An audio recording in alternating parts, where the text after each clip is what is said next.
চট্টগ্রামের আনোয়ারা উপজেলার চাতুরী ইউনিয়ন বহুমুখী উচ্চ বিদ্যালয়ে সদ্য অবসরপ্রাপ্ত বিজ্ঞান শিক্ষক জনাব শম্ভু সরকারের বিদায় সংবর্ধনা অনুষ্ঠিত হয়েছে।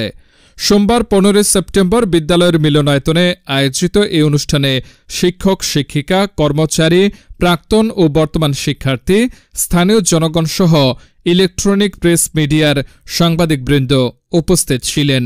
জনাব শম্ভু সরকার 10 সেপ্টেম্বর 1987 খ্রিস্টাব্দ থেকে 4 সেপ্টেম্বর 2025 খ্রিস্টাব্দ পর্যন্ত টানা 38 বছরেরও বেশি সময় এই বিদ্যালয়ে বিজ্ঞান শিক্ষক হিসেবে নিষ্ঠা, সততা ও আন্তরিকতার সঙ্গে দায়িত্ব পালন করেন।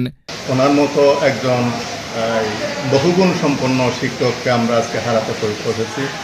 এই জন্য বিদ্যালয়ের এই অপূরণীয় ক্ষতিপূরণ হবার নয়, তারপরেও আমরা চেষ্টা করব ওনার পরিবর্তে একজন যোগ্য শিক্ষক আল্লাহ পাক যেন আমাদেরকে মিলিয়ে দেন। আমরা ম্যানেজিং কমিটির সিদ্ধান্ত নিয়েছি আমাদের সম্মানিত শিক্ষক, আমারও শিক্ষাগুরু শ্রদ্ধেয় শম্ভু সরকার স্যার আমাদের কাছ থেকে বিদায় নেবেন।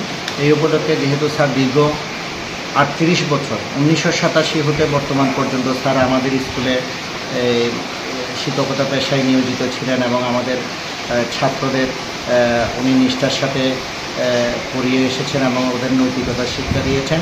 আমরা তার শিক্ষকতা শিক্ষার্থীদের নৈতিকতা, শৃঙ্খলাবোধ ও মানবিক মূল্যবোধ জাগ্রত করার পাশাপাশি গণিত বিজ্ঞানের প্রতি গভীর আগ্রহ ও ভালোবাসা সৃষ্টি করেছে।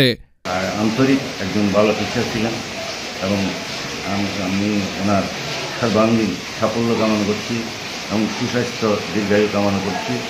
অনুষ্ঠানে সভাপতিত্ব করেন বিদ্যালয়ের প্রধান শিক্ষক মোহাম্মদ আবু তাহের।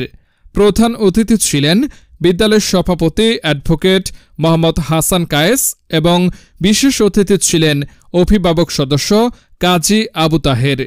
স্বাগত বক্তব্য রাখেন সহকারী প্রধান শিক্ষক মোহাম্মদ বাহাউদ্দিন।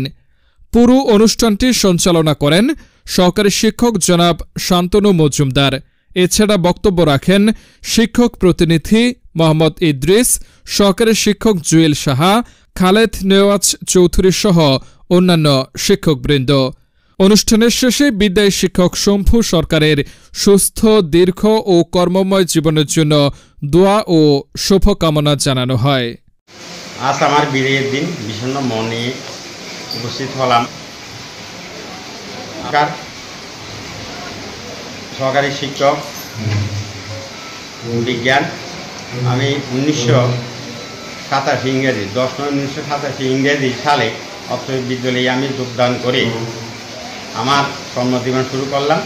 আমার কর্মজীবনের মধ্যে যে আমি মনপ্রাণে এই শিক্ষকতার পেশা আমি বেছে নিলাম, সেই হিসাবে আমি আমার শ্রেণীকক্ষ এবং আমার পাঠদান শিক্ষণ শেখানোর কার্যাবলী আমি সুচারুরূপে সম্পন্ন করার জন্য সবসময় আমি সচেষ্ট থাকি।